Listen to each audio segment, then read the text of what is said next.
The Senate Judiciary Committee held a hearing this week as part of its investigation into what was really going on behind the scenes during Joe Biden's presidency.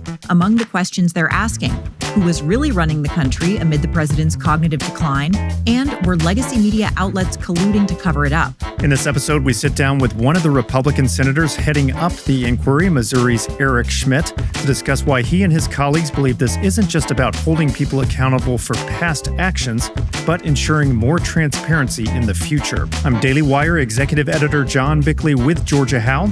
It's Saturday, June 21st, and this is a weekend edition of Morning Wire.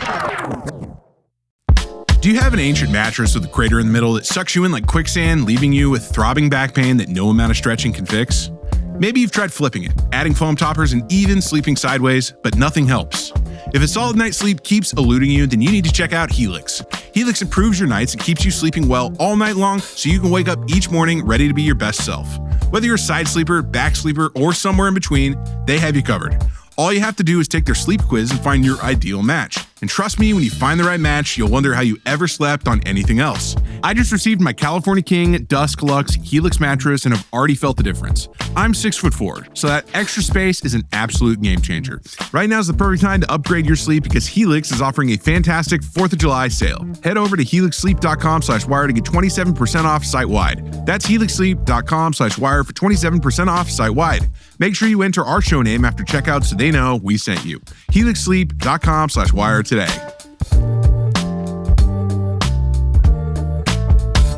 Portion of this interview aired earlier this week. Senator, thank you so much for coming on. Sure, it's good to be with you. So you and Senator Cornyn will be holding judiciary hearings today and looking into the Biden presidency. Can you preview today's hearing? Yeah, I think it's important for the country to understand what was actually going on. Everybody could see the clear decline of Joe Biden. The media tried to dismiss it as cheap fakes. I mean, there was sort of one excuse after another. The Democrats were saying he's sharper than he's ever been. You had, the left-wing media parroting those talking points too. This version of Biden, intellectually, analytically, is the best Biden ever. It just is really dangerous kind of road to go down, to have the one person that's elected by the entire country be mentally incompetent. It begs the question, who was running the country? And so our hearing is going to try to tease this out a little bit of, who knew what, when, what should have been seen, and then what should have been done about it. And it's not just looking backwards. It really is an effort to look forward. I mean, I chair the Senate, the Judiciary Subcommittee on the Constitution. Having a functioning president is actually kind of an important thing in our constitutional order. And for me personally, I think this scandal's bigger than Watergate, but everybody's very eager to sweep it under the rug. And I just don't think the American people should accept that. Yeah, we described it on this show as potentially the biggest presidential scandal in American history. What specific evidence do you have that President Biden was not the one making decisions during his time in office? Well, I think, they tell everybody, don't believe your lying eyes. Everyone could see it. There's whistleblowers who come forward that he would get confused and get lost in the bathroom. Then, of course, you have a very important point that we're going to touch on is the use of the auto pen. It used to be, right, kings would affix their seal on a document, and that's how you knew it was official. In this country, we believe that the people are the sovereign, and when we vote for elected officials, their actions like voting matter. And when a president signs a letter or issues a pardon, they're speaking on behalf of the American people. So we're going to have a few witnesses to kind of talk about that at the hearing today. What does that mean? What are the consequences of that? And how we should view this kind of authority moving forward with somebody who wasn't able to exercise it competently. And I think it's bolstered by a few other facts. Special Prosecutor Robert Herc specifically did not bring charges on the documents case because he didn't think Biden could stand trial. He wasn't competent to stand trial. That's kind of a big thing that people were, again, sort of eager to brush away. And you got to remember, too, the Democrats were more than willing to lie to the American people and say not just that he was competent and could remain president, but that he should get 4 more years. It really wasn't until that debate when it was on full display that they could not deny it themselves, even though they tried to keep the truth hidden. Now, we learned in the book Original Sin that there was a group of unelected advisors who were shielding Biden from the press and even his own cabinet secretaries. Likely they were making the decisions for him. That's the implications. Who do you believe was really in charge, and should there actually be consequences for those involved in this? Well, I mean, Jill Biden obviously played a significant role. But I think this issue is particularly important for us as a constitutional republic, right? We believe, and this is a big experiment, like it's never been tried in the history of the world. I think, next year when we celebrate our 250th anniversary, we'll be able to reflect on this. We don't teach civics quite as much as we should in schools, but from the beginning of time, effectively, there was a strong man or there was a king or a queen or God had bestowed this right on someone to rule over people, mostly because of their, being the son or daughter of someone. And we decided in this country that everybody had it backwards, that our rights don't come from a king or a queen, they come from God, and that government's role is to protect those rights. And the government gets its ability to move forward on whatever it is to protect those rights and other things through the consent of the governed, the people.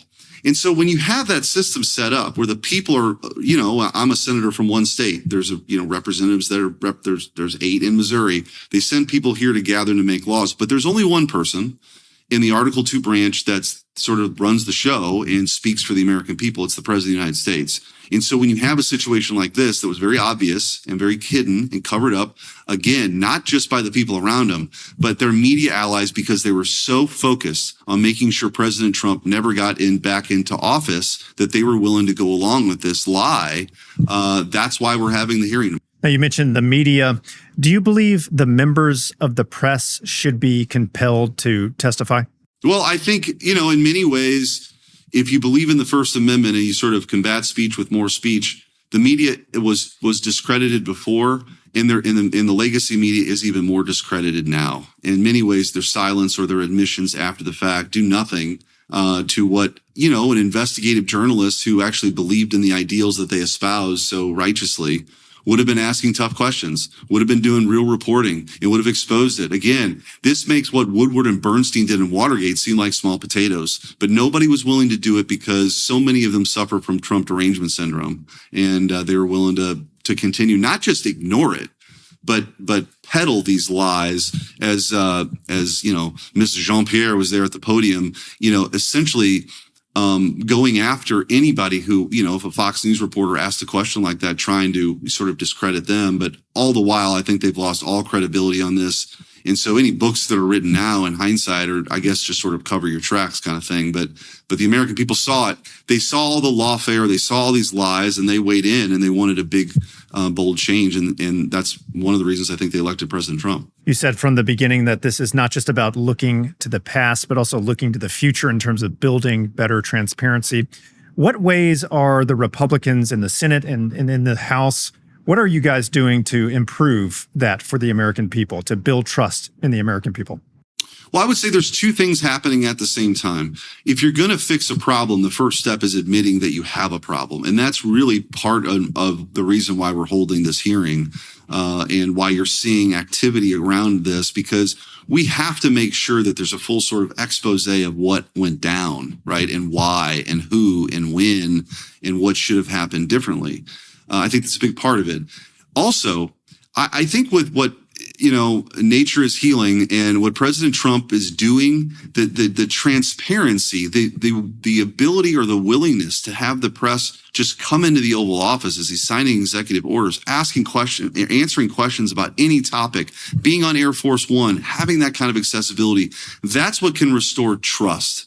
And whether you love them or you hate them or you're somewhere in the middle, that kind of accessibility and transparency is what's going to matter. But I do think the committee, as it deals with the Constitution, can, more closely look at the 25th Amendment. Are there other things that we need to do? Are there, cognitive tests that should be required every year? Sort of those kind of legislative remedies potentially that we can look at. But I think the first order of business is understanding what happened and why. As you've said, the administration has approached the press very differently. Here at the Daily Wire, we've been very appreciative that we've been sort of given a room on the floor to ask questions, literally, I guess, in the press briefing room.